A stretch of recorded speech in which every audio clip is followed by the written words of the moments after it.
오늘 이 밤 우리 함께 나누실 말씀은 요한계시록 16장 1절부터 11절까지 말씀이 되겠습니다. 요한계시록 16장 1절부터 11절까지 말씀입니다. 다 찾으셨으면 저 한 절, 여러분 한 절 돌아가며 1절부터 11절까지를 교독하겠습니다. 또 내가 들으니 성전에서 큰 음성이 나서 7 천사에게 말하되 너희는 가서 하나님의 진노의 7 대접을 땅에 쏟으라 하더라.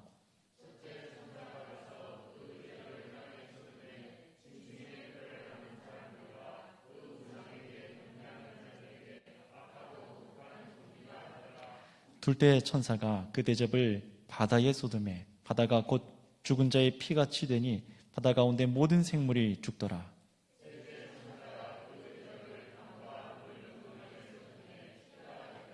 내가 들으니 물을 차지한 천사가 이르되 전에도 계셨고 지금도 계신 거룩하신 이여 이렇게 심판하시니 의로우시도다.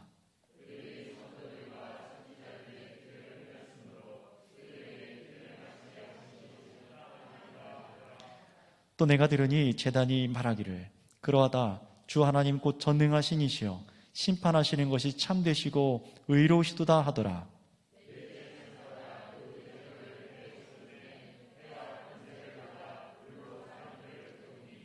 사람들이 크게 태워진지라 이 재앙들을 행하는 권세가 가진 하나님의 이름을 비방하며 또 회개하지 아니하고 주께 영광을 돌리지 아니하더라.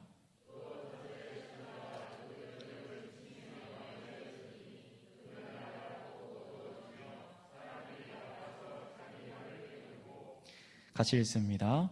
아픈 것과 종기로 말미암아 하늘의 하나님을 비방하고 그들의 행위를 회개하지 아니하더라. 아멘. 자, 오늘은 이 말씀을 가지고 회개하지 않는 자들을 향한 합당한 심판이라는 제목으로 말씀을 나눌 텐데요.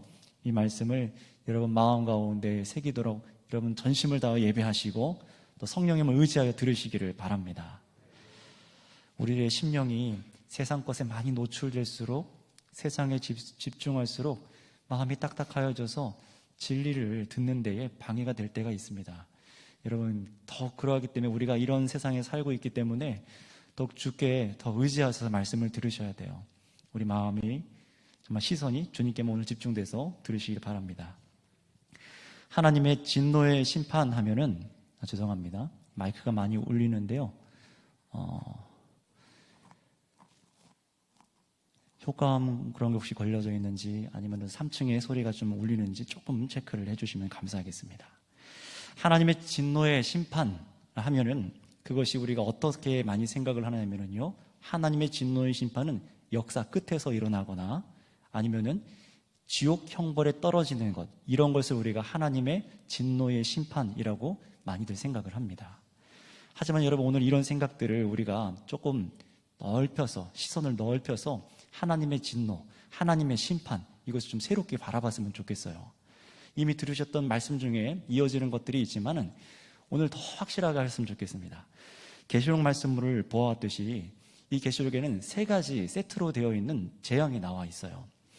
그 중에 환상들을 계시하는 이 재앙들은요 분명히 역사 마지막에 주께서 행하시는 최후의 심판에 대한 것도 분명히 말씀하시지만 이 3가지 재앙들이 계속해서 우리 가운데 무엇을 말씀하십니까?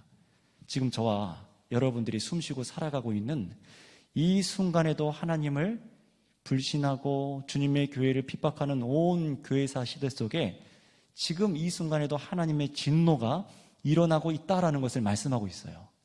하나님의 진노의 심판이 지금도 일어나고 있다라는 것입니다. 여러분 한번 생각을 해보세요. 하나님의 진노의 심판이 정말 일어나고 있는가? 이것을 깨닫지 못하는 사람들은 이 말씀을 읽어도 하나님의 진노, 그 죄에 대한 무서움, 그 끝에 이르는 심판을 두려워하지 않습니다. 종말의 신앙이 멀리 있는 나와 관계없는 신앙이라고 생각을 하지 하나님께서 이렇게 지금도 심판하고 계신 것을 깨닫지 못한다면 우리는 이 말씀을 정말로 두려워하거나 이 말씀 앞에 깨어서 삶을 다잡지 않을 거라는 거예요. 그런데 여러분 금방 말씀드렸듯이 이 하나님의 진노의 심판은 온 교회사 시대 속에 이미 일어나고 있습니다. 우리 역사 마지막 끝에 정말 일어날 거예요. 그런데 여러분, 이 사실은요, 이 땅 가운데 하나님의 진노가 일어나고 있다라는 이 사실은 이상한 얘기가 아닙니다. 한번 생각을 해보세요. 구약 성경 여러분들 많이 읽어보시면 아시겠지만 하나님을 대적하는 나라들의 하나님께서는 어떻게 하셨습니까? 진노하셨고 가나안 땅에 사는 사람들을 하나님께서 이스라엘 백성을 통해서 무찌르셨고, 또 바벨론이라던가 하나님을 대적했던 애굽, 특히 애굽이란 나라를 하나님께서 진노 가운데 치신 것을 알 수 있습니다. 역사 속에 하나님께서 신실하게 일하셨다라는 거예요. 진노하셨어요. 심판하셨습니다. 또 누구에게도 심판하셨습니까? 자신의 백성 이스라엘 백성들이 우상을 섬기고 하나님을 떠나기 시작할 때 하나님께서는 역사 속에 친히 하나님께서 심판을 하셔서 그 재앙과 진노의 무서움이 얼마나 큰지를 이 사람들에게 역사 속에 알게 하셨습니다. 그러니 하나님의 진노가 이 땅 가운데 부어지고 있다라는 이 계시록 말씀은 이상한 것이 아니에요. 구약 성경의 확실성을 우리가, 저와 여러분들이 정말 믿고 깨닫는다면은 이 계시록에서 말씀하시는 환상 가운데 교회들에게 주시는 메시지 역시 단순히 어떤 교훈의 상징 아니면은 옛 묵시문학적인 작품의 글로서 이 계시록을 대하는 게 아니라요, 정말 이 요한계시록의 말씀이 영적인 실제고 이 땅 가운데 하나님께서 통치하시는 일들이라는 것을 여러분 기억하시길 바랍니다. 이 계시록을 대하는 여러분의 마음가짐을 다시 말씀드린 거예요. 영원히 살아계신 하나님께서 지금 우리들이 살아가고 있는 이 역사 속에서, 그리고 저와 여러분들의 살아가고 있는 과거, 앞으로의 미래, 이 모든 것을 하나님께서 주관하시는데 그 교회들에게 하나님께서 지금 이 땅 가운데 이미 심판하고 계시기 때문에 우리 저와 여러분들 교회가 어떠한 태도를 취해야 되는지를 계속해서 말씀하시는 것이 이 세 가지 세트, 이 재앙의 의미입니다. 자, 그렇다면 오늘은 계시록 16장에 기록된 하나님의 진노를 통해서는 우리가 어떤 음성을 들어야 되는지 오늘 이 시간 깨달으실 뿐만 아니라요, 오늘 이 시간 여러분의 믿음의 태도를, 여러분 살아가고 있는 현장에서의 믿음의 태도를 분명하게 잡으실 수 있기를 바랍니다. 자, 오늘 본문은 일곱 대접이, 하나님의 진노의 일곱 대접이 이제 하나씩 부어지는 심상이 기록된 말씀입니다. 자, 1절에 보시면은요, 먼저 15장에서 보았던 그 하늘의 증거장막 성전이라고 기록된 그 성전 안에서 큰 음성이 외쳐지는 것을 요한이 들었다라고 기록을 하고 있어요. 그런데 그 내용이 무엇이냐면요, 우리 한번 1절 다시 한번 읽어볼까요? 16장 1절입니다. 시작. 또 내가 들으니 성전에서 큰 음성이 나서 일곱 천사에게 말하되 너희는 가서 하나님의 진노의 일곱 대접을 땅에 쏟으라 하더라. 아멘. 자, 1절 다시 보시면은요, 그 내용이 뭡니까? 일곱 천사에게 이런 음성이 들려와요. 하나님의 진노의 일곱 대접을 어디에 쏟으라고요? 땅에 쏟으라라는 이런 말씀이 들려옵니다. 이 말씀은요, 이사야서, 구약성경 이사야서 66장 6절 말씀의 성취의 내용입니다. 거기에 이렇게 기록하고 있어요. 한번 들어보시기를 바랍니다. 떠드는 소리가 성읍에서부터 들려오며 목소리가 성전에서부터 들리니 이는 여호와께서 그의 원수에게 보응하시는 목소리로다. 아멘. 바로 그 이사야 말씀은요, 무엇이냐? 금방 계시록 말씀 16장 1절에서 연결되는 말씀인데, 하나님께서 이 성전으로부터 말씀하시는 것, 그리고 하나님께서 이 땅에 쏟으라는 그 대접이 누구에게 향하는 진노라는 것을 알 수 있습니까? 하나님의 원수에게, 그들의 죄악에 보응하시는 그런 재앙의 일이라는 것을 알 수가 있어요. 아무한테나 지금 붙는 게 아니에요. 하나님께서 분명히 대상이 있습니다. 진노하시는 대상이 있어요. 우리는 이것을 한번 생각해 봐야 돼요. 하나님께서 누구에게 진노하실까? 여러분, 그래서 2절부터는요, 이 하나님의 명령에 따라 이 재앙의 천사들이 하나씩 하나님의 진노의 대접을 땅에 쏟는 장면을 환상 가운데 보여주십니다. 우리 2절 이어서 읽어보도록 하겠습니다. 2절입니다. 시작. 첫째 천사가 가서 그 대접을 땅에 쏟음에 짐승의 표를 받은 사람들과 그 우상에 경배하는 자들에게 악하고 독한 종기가 나더라. 자, 첫 번째 진노의 대접이 땅에 쏟아집니다. 이거는요, 요한이 보고 기록한 이 심상은요, 의미를 가진 환상들입니다. 문자적으로 정말 하늘에 이런 대접이 있다라고 생각하시면 안 되는 겁니다. 옛날에는 이런 걸 잘 몰라서 정말 종이에다가 아니면 PPT에다가 하나님의 대접을 그려놓고 하늘에 저런 것이 있을 것이다 이렇게 생각할 때가 있었지만 그런 의미가 아니에요. 하나님의 진노가 일어난다라는 겁니다. 이미 부어져서 일어나고 있다라는 거예요. 언제요?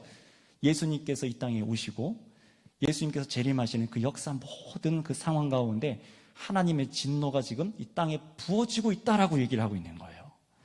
근데 여기서 집중해야 될 것은 뭐냐면은 하나님의 진노가 하나님의 원수들에게 부어져서 일어난다는 것과 그 대상과 심판의 내용, 그것이 무엇인지 우리한테 지금 알려주는 것을, 이게 굉장히 중요한 건데 2절에 보시면은요, 첫 번째 대접이 부어지자 어떤 일이 발생한다고 합니까? 악하고 독한 종기가 사람들한테 난다라고 하고 있어요.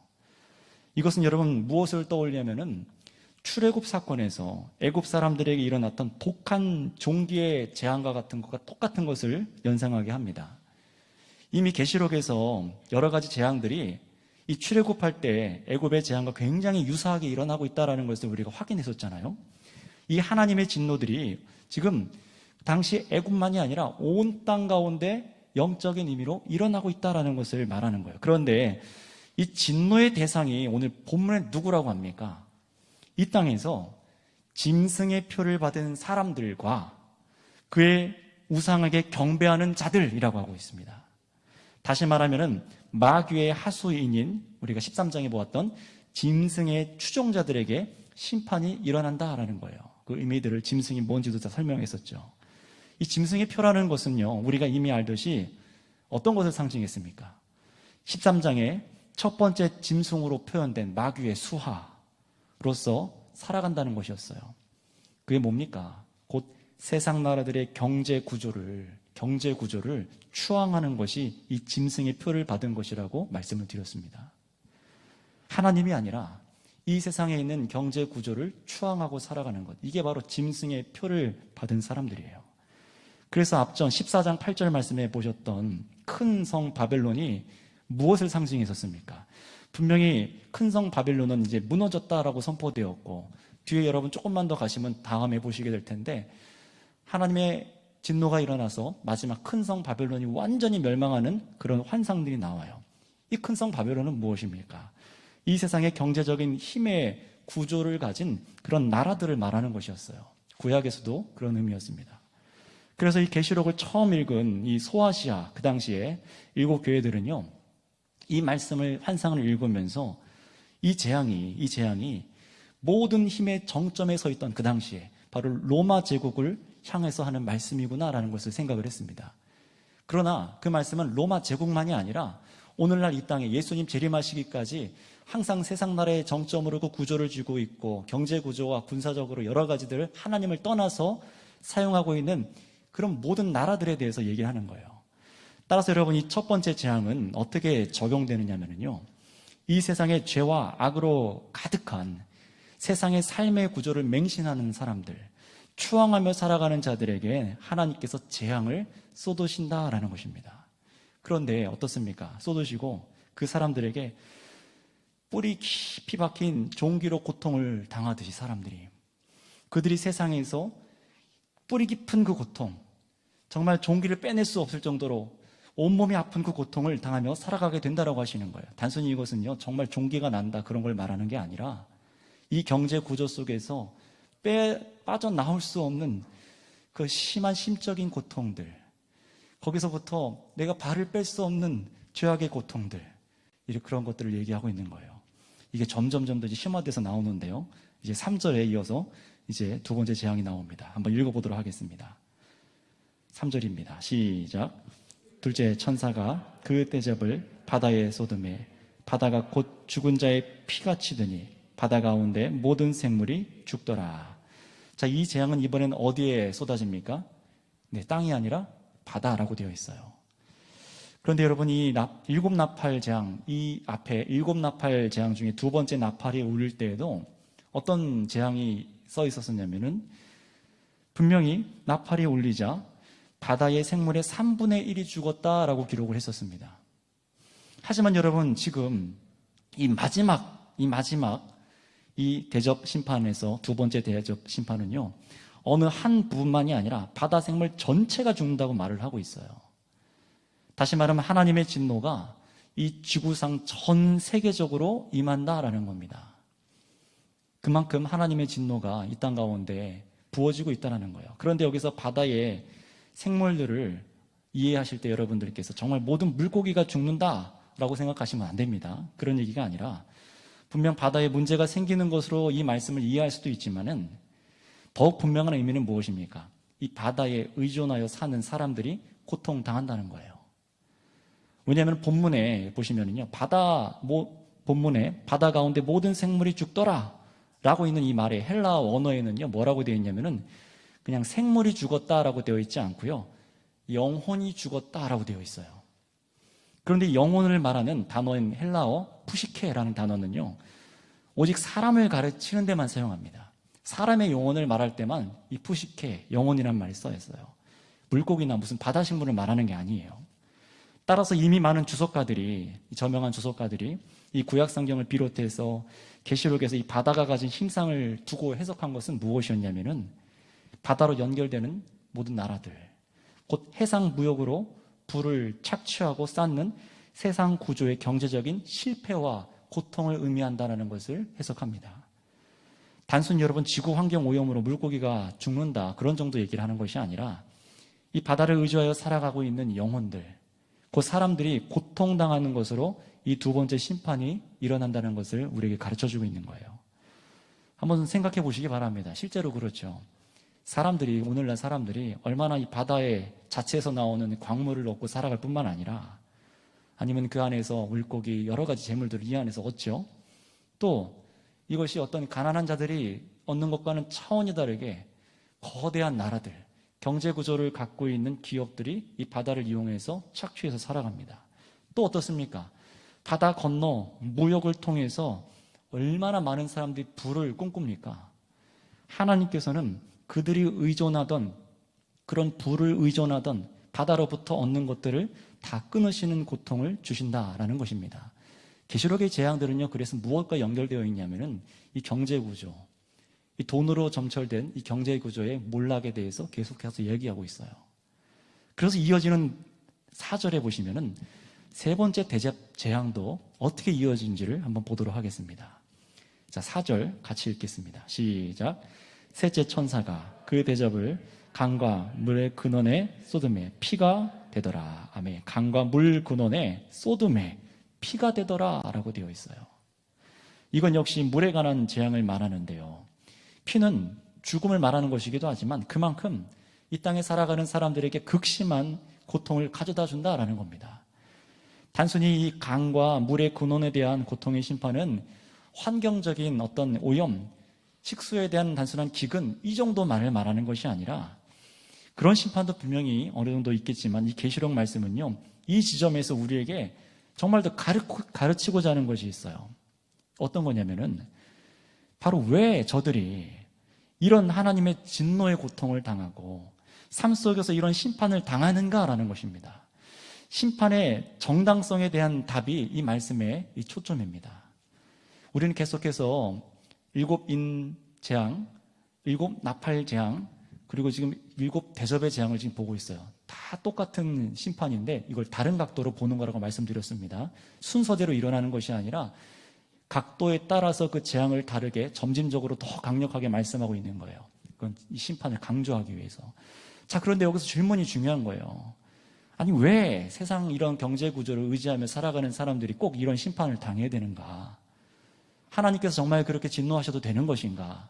이 초점을 갖고 한번 보시면은요, 하나님께서는요, 교회사 시대 전체를 거쳐서 첫 번째 대접의 땅에다가 진노하시고, 두 번째 대접 바다에다가 진노하시고, 세 번째 대접 강과 물의 근원, 이 지구상 전체에 악한 세상의 구조를 의지하고 살아가는 사람들을 심판하시고 고통을 주신다고 말씀하시는 거예요. 이미 그들이 의지하는 것을 하나님께서는 어떻게 하셨습니까? 많이 파괴하시고 빼앗으셨어요.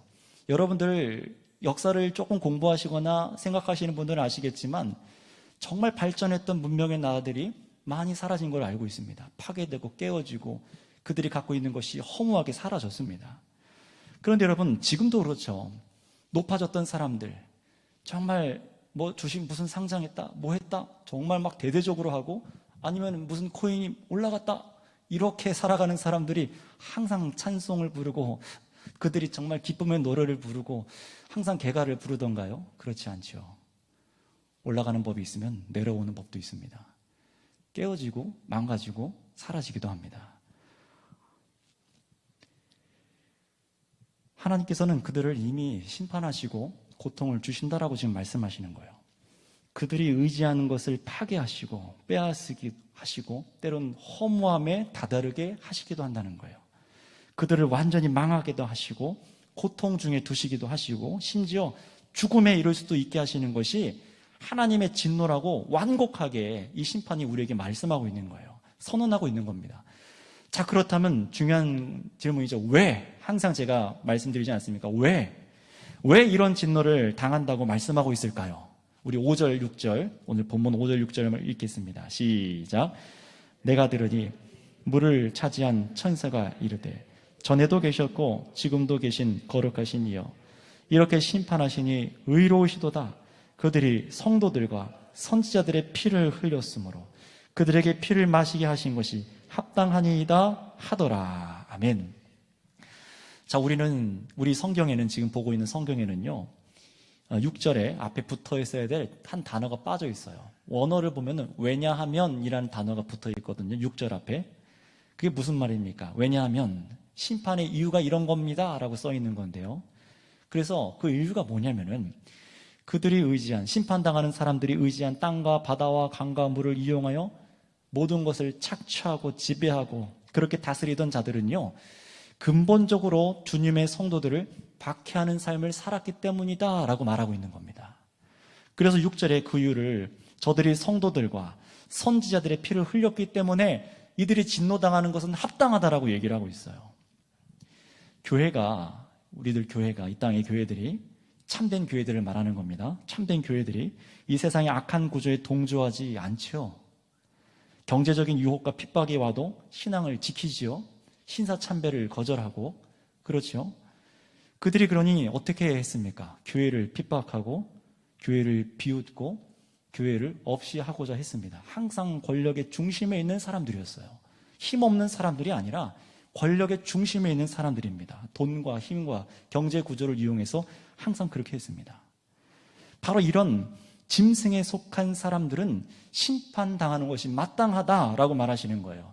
단순히 그게 누군가에게 악하게 대해서가 아니라 하나님의 교회를 핍박했다라고 성경을 말씀하시는 거예요. 그래서 오늘 계시록은요, 중요한 사실을 우리에게 가르쳐 줍니다. 그것이 무엇인지 우리 7절 말씀을 읽어볼까요? 7절입니다. 시작. 또 내가 들으니 제단이 말하기를 그러하다 주 하나님 곧 전능하신 이시여 심판하시는 것이 참되시고 의로우시도다 하더라. 아멘. 여러분, 하나님께서는 사랑의 하나님이시지만 분명히 공의의 하나님이시기도 합니다. 하나님의 말씀을 따라 살아가는 타협하지 않는 자들을 핍박하고 피 흘리게 한 것처럼 하나님께서는 어떻게 하십니까? 교회를 핍박한 원수들에게 진노의 잔을 부으시는 것입니다. 응당한 결과라는 거예요. 물론 예수님께서 재림하시기 전까지는요, 저 가진 자들의 폭력과 착취도 계속 그대로 있을 것이고 이 세상에 없는 사람들은 계속 없게 되는 이런 악순환의 구조가 예수님 재림하시기 전까지는 완전히 끊어지진 않을 거예요. 하지만 하나님께서는 이런 세상의 구조를 경멸하시고요, 반드시 심판하고 만다는 사실을 이 땅에 먼저 사람들이, 이 악인들이 패망하고 망하는 것을 통해서 깨닫게 하시고 계시다라는 겁니다. 그런데 이것을 사람들이 모르죠. 이해하지 못한다는 겁니다. 그렇다면 여러분, 이런 생각이 좀 들 수도 있을 것 같아요. 아니, 그래도 하나님께서 이렇게까지 하실 필요가 있을까? 이 세상 경제 구조가 어쩔 수 없는 것 아닙니까? 그러니 사람이 로마에 가면 어디 법을 따르라고요? 로마법을 따르라는 것처럼 사람이 이 세상 살면서 이런 경제 구조를 따라 살아가는 것이 너무 당연한 것 아닙니까? 꼭 나쁜 것만은 아니지 않아요? 세상 구조 속에서 올라가서 위에 서는 삶은 신앙에 타협을 하는 게 아니라 오히려 그게 지혜이고 복이라고 생각을 이렇게 하는데, 아니 뭐 왜 하나님께서는 이렇게까지 이런 구조에 진노하시는 것입니까? 예수 믿는 사람들도 조금 타협해서 높은 자리에 올라가면서 어떤 힘을 얻는 거, 그거 좋은 거 아닙니까? 좋은 게 좋은 거 아닌가요? 이런 생각이 만약에 여러분 가운데 드신다면은 이제 8절부터 세 가지 이어지는 네 번째, 다섯 번째, 여섯 번째 대접 진노를 읽으시고 다시 한번 생각을 해보시기 바랍니다. 자, 우리 8절 읽겠습니다. 8절에 네 번째 대접 진노를 읽어보도록 하겠습니다. 시작. 넷째 천사가 그 대접을 해에 쏟음에 해가 권세를 받아 불로 사람들을 태우니. 아멘. 이거부터 보겠습니다. 네 번째 대접 진노가 해에 쏟아지니 해가 권세를 받아 뭘 한다고요? 불로 사람들을 태운다라고 말씀하고 있어요. 이건 역시 여러분 문자적으로 보시면 안 됩니다. 계시록의 언어로 이걸 이해하셔야 돼요.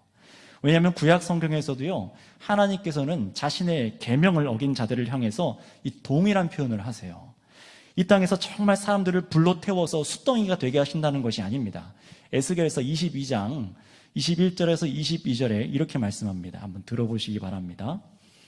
내가 너희를 모으고 내 분노의 불을 너희에게 불면 너희가 그 가운데 녹되 은이 풀못불 가운데서 녹는 것 같이 너희가 그 가운데 녹으리니 나 여호와가 분노를 너희 위에 쏟은 줄을 너희가 알리라. 아멘.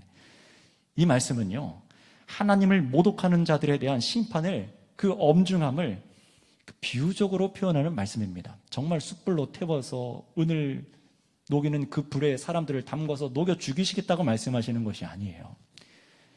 여러분, 그래서 어떻습니까? 여전히 세상 구조를 지금 사랑하고 있고 하나님께서 요구하시는 거룩한 사람들을 말씀을 들어도 비웃는 사람들은요, 정말 자신들의 살이 이 땅에서 막 불타는 듯이 타들어가는 것이 아니기 때문에 어떻게 합니까? 9절 말씀을 읽어볼까요? 9절 말씀은 이렇게 말합니다. 본문 9절입니다. 시작. 사람들이 크게 태움에 태워진지라 이 재앙들을 행하는 권세가 신 하나님의 이름을 비방하며 또 회개하지 아니하고 주께 영광을 돌리지 아니하더라. 아멘. 삶에서 고통은 있지만 회개하지 않는다는 것입니다. 이 진리를 여러분 깨달으시기를 바랍니다.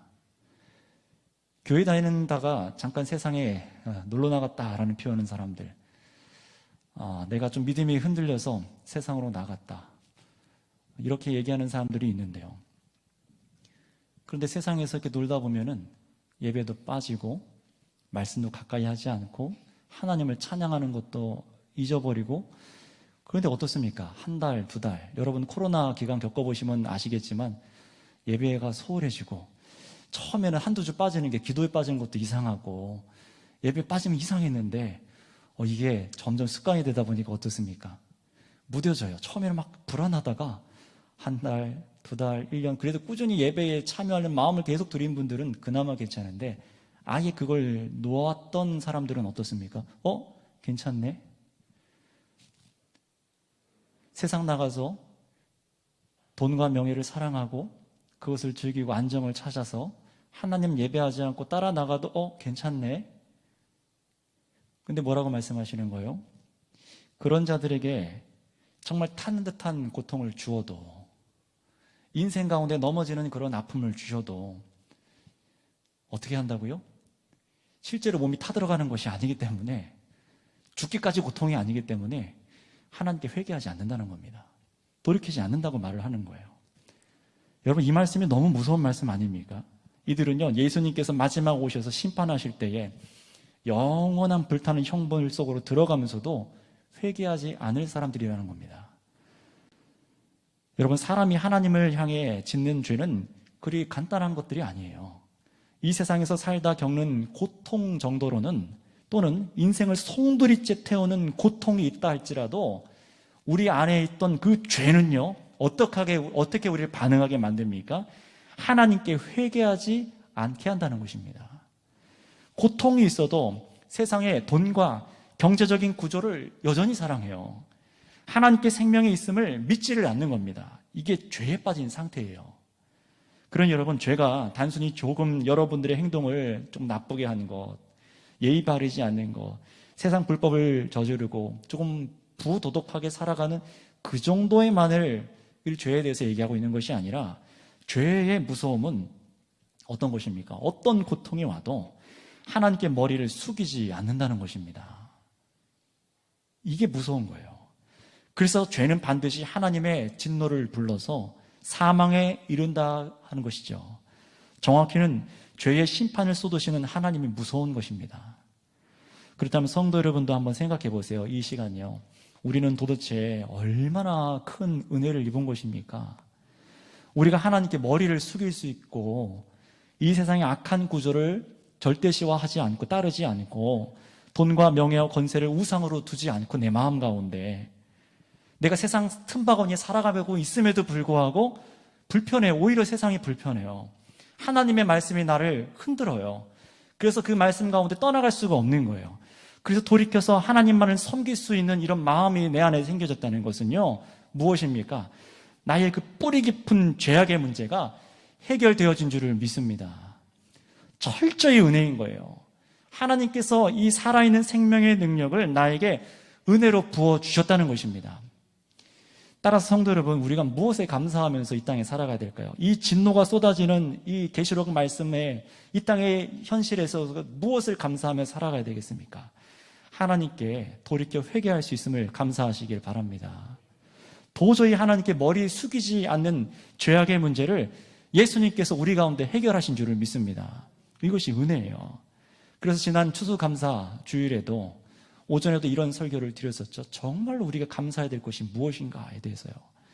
그러니 여러분, 오늘 말씀 9절에서 보듯이 이 죄의 문제가 해결되지 않은 사람은요, 끝까지 세상 것을 사랑하고 하나님께 영광을 돌리지 않습니다. 하나님을 향해 회개하지 않는 이 사람들의 이 완악함을 보세요. 따라서 여러분, 여전히 주님의 진노가 너무하다라고 말할 수 있을까요? 계속 이어서 우리 10절 말씀도 다섯 번째 진노를 읽어보도록 하겠습니다. 본문 10절 말씀입니다. 시작. 또 다섯째 천사가 그 대접을 짐승의 왕자에 쏟으니 그 나라가 곧 어두워지며 사람들이 아파서 자기 혀를 깨물고. 아멘. 다 상징적인 의미들을 갖고 있는 환상인데요. 여기서 보시면은 다섯 번째 진노의 대접이 쏟아지고 나니까, 근데 어디에 쏟아졌다고 합니까? 짐승의 왕좌에 쏟아졌다라는 표현을 쓰고 있어요. 이 짐승의 왕좌의 심판이 일어난다는 것은 무엇이냐? 짐승의 주권에 심각한 타격이 이루어진다라는 것입니다. 직접적으로는 요한계시록 2장 13절에 이렇게 말씀하고 있어요. 2장 10절에 보면은 내가 어디 사는지를 내가 아노니 너는 아노니 거기는 사탄의 권자가 있는 데라 라고 말해요. 버가모 교회를 향해서 주님께서 이렇게 말씀하셨습니다. 너가 어디 사는지를 내가 아노니 거기는 사탄의 권자가 있는 데라. 이게 무슨 말입니까? 정말 사탄이 물리적으로 그 소아시아 지역의 버가모란 지역에 살고 있다는 것입니까? 그 얘기가 아니죠. 이것이 무엇이냐면요, 당시 우상숭배의 중심지가 이 버가모였습니다. 특별히 어디입니까? 경제적, 무역, 종교가 다 로마 황제 숭배에 연결되어 있는데 황제 숭배의 중심지가 당시에 버가모였어요. 그 지역이었습니다. 거기서 무엇이라고 표현하는 거예요? 사탄의 권자가 있는 데라 라고 표현을 하시는 거예요. 바로 그 짐승의 나라가 어두워질 것이다 라는 겁니다. 이건 영적인 의미예요. 정말로 뭐 태양이 가려져서 그런 얘기를 하는 것이 아닙니다. 이 말씀은요, 또 성경 전체 중에 출애굽기 말씀을 떠올리게 하는데요, 여기 곳은 한번 같이 찾아봐서 읽어봐야 될 것 같습니다. 출애굽기 10장 23절입니다. 출애굽기 10장 23절 말씀입니다. 네, 다 찾아보시기 바랍니다. 출애굽기 10장 23절입니다.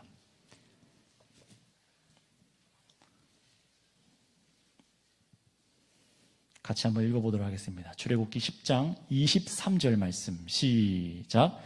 그동안은 사람들이 서로 볼 수 없으며 자기 처소에 일어나는 자가 없으되 온 이스라엘 자손들이 거주하는 곳에는 빛이 있었더라. 아멘. 출애굽기에 하나님께서 또 애굽의 진노를 내리시는데 그 재앙이 이 출애굽 10장이 무엇입니까? 흑암이 임합니다. 빛을 잃어버려요. 어두워집니다. 그들이 서로 볼 수 없고 처소에서 일어나는 자가 없어요. 그런데 어디에만 빛이 있다고 말을 합니까? 하나님의 백성 이스라엘 자손들이 거주하는 곳에만 빛이 있더라라는 거예요. 이것은 오늘날 신약시대에 와서 상징적인 의미로 작동을 합니다. 애굽에서 파라호라고 하죠. 파라호.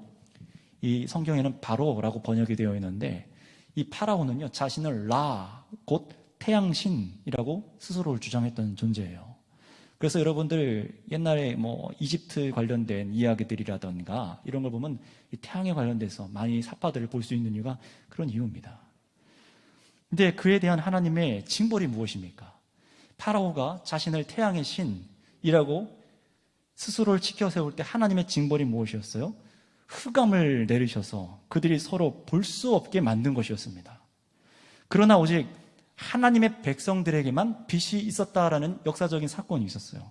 근데 바로 그 출애굽기에 흑암의 재앙과 또 백성을 향한 빛의 이 대조는요, 지금 오늘 이 계시록에서 말씀하시는 당시 소아시아 이 버가모 지역만이 아니라요, 모든 교회사 시대 속에 임하는 흑암과 교회에게 빛이 있음을 대조하고 있는 겁니다. 이게 영적인 의미예요. 무슨 말이냐면 악인들과 하나님의 백성들은 영적으로 완전한 분리가 시작되었다라는 것입니다.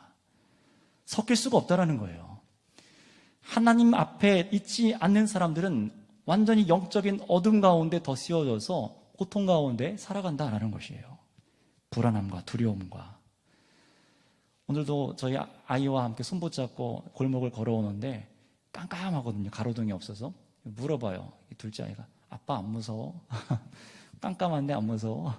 어두워 안 무서워? 안 무서운데? 계속 물어봐요. 어둠이 가까워오는 공포가 있잖아요. 두려움이 있지 않습니까? 이건 심적인 것을 얘기하는 거예요. 정말 어둠 속에 걸어가는 것 같고 빛 한 줄기 없는 것 같은 그런 세상 속에 살아가는 사람들. 여러분, 왜 사람들이 가서 목숨을 끊고 한강대교에서 인천대교에서 그렇게 뛰어내립니까? 인생이 너무 어두운 거예요. 괴로운 거예요. 그러나 여러분 보시기 바랍니다. 빛으로 오신 예수 그리스도를 믿고 따르는 성도들은 생명과 사망의 일이 무엇인지를 분간하기 시작합니다. 아멘이십니까? 그러나 반대의 사람들도 있어요. 무엇이 생명의 길인지 분간을 못하는 흑암에 빠진 사람들이에요. 성공하는 길 같고 나중에 내가 사는 길 같아 보이는데 반드시 사망의 길로 가는 사람들이 대다수인 거예요. 영적인 눈으로 어두워서 이게 생명의 길인 줄 알고 가다가 세상을 찾다가 이리 부딪히고 저리 부딪히고 깨어지며 상하는 것입니다. 정말 인생 곤도박질 쳐서 이제 혀 깨물고 죽을 지경이 되는 거예요. 극도의 두려움과 공포를 얘기하고 있는 겁니다. 죽지 않으면 안 될 정도로 고통스러운 심정과 마음의 상태에 다다른다는 것을 말하고 있는 거예요. 그것을 오늘 말씀이 혀를 깨문다라는 표현을 쓰고 있는 것이죠. 그러니 흑암에 갇힌 것 자체가 빛을 거절한 자들을 향한 심판입니다. 하나님의 심판이에요. 여러분, 이것을 잘 깨달으시기 바랍니다. 게다가 이런 영적인 상태는요, 영원한 지옥에 흑암이 기다리고 있음을 보여주는 말씀이기도 합니다. 자, 그렇다면 여러분 이제 질문을 드립니다. 한번 대답을 한번 스스로 마음속으로 한번 해보세요. 쭉 들으셨는데요. 사람이 어느 정도까지 고통을 당하면 하나님께 회개하고 돌아올 수 있을까요? 우리가 인생 가운데 여러분 스토리들이 있으시잖아요. 어려움들이 있고 내 하나님께 매 맞았어요. 하나님께 맞아가지고 돌아왔어요. 이런 얘기 하시잖아요. 그러면 사람이 어느 정도까지 고통을 당하면 하나님께 돌아올 수 있을까요? 우리 그 답을 11절 말씀, 본문 11절에서 한번 읽어보도록 하겠습니다. 같이 읽습니다. 시작.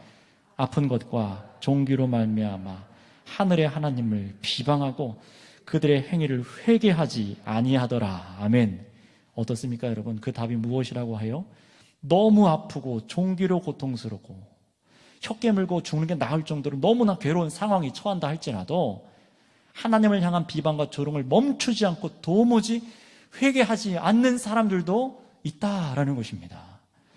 여러분, 바로 이런 사람들은 불에 태워도 어떤 고난과 역경이 와도 인생의 시련에도 하나님 앞에 회개하지 않는 자들로서 더욱 하나님을 향해 오히려 어떻게 됩니까? 마음이 완악해지고 완고해져서 하나님을 향한 예배도 영광 돌림도 싫어하고 십자가와 희생의 삶은 비웃고 미련하게 여기며 교회를 경멸하며 여전히 자신의 생각이 옳다라고 생각하는 자들이라는 거예요. 여러분, 그러니 이런 사람들은 성경에 밝히는 대로 무슨 표를 받은 겁니까? 짐승의 표죠. 666이라는 그 숫자의 의미를 설명드렸던 것처럼 불완전한 삶을 살아가요. 그러나 정말 이것이 귀신의 영에 마귀의 뜻대로 사로잡혀 살아가는 것을 깨닫지 못하죠. 자신의 마귀의 생각을 하고 있는 것을 죽었다 깨나도 이들은 모르는 것입니다. 여러분, 하나님의 진노는 합당한 줄 믿습니다. 하나님의 진노는 합당합니다. 누구에게 합당한 것입니까? 회개하지는 않는 자들에게 합당합니다. 이 진노가 합당함은 계시록 9장 20절에서 21절에도 말씀하고 있어요. 우리 한번 읽어보도록 할까요? 계시록 9장 20절, 21절입니다. 전에도 한번 읽어봤던 말씀인데요. 똑같이 지금 재앙이 반복되고 있기 때문에 동일하게 읽어도 됩니다. 9장 20, 21절입니다. 시작. 이 재앙에 죽지 않고 남은 사람들은 손으로 행한 일을 회개하지 아니하고 오히려 여러 귀신과 또는 보거나 듣거나 다니거나 하지 못하는 금, 은, 돈과 목석의 우상에게 절하고 또 그 살인과 북술과 음행과 도둑질을 회개하지 아니하더라. 아멘. 여러분, 사탄은 이 세상 경제 구조를 통해서 사람들을 올가맸습니다. 그리고 믿는 신자들도 유혹하고 있습니다. 그러니 하나님의 구원하시는 은혜가 아니고서는 이 세상 사랑하는 것을 끊을 길이 없고 그에 따른 진노를 피할 방도가 없는 것입니다.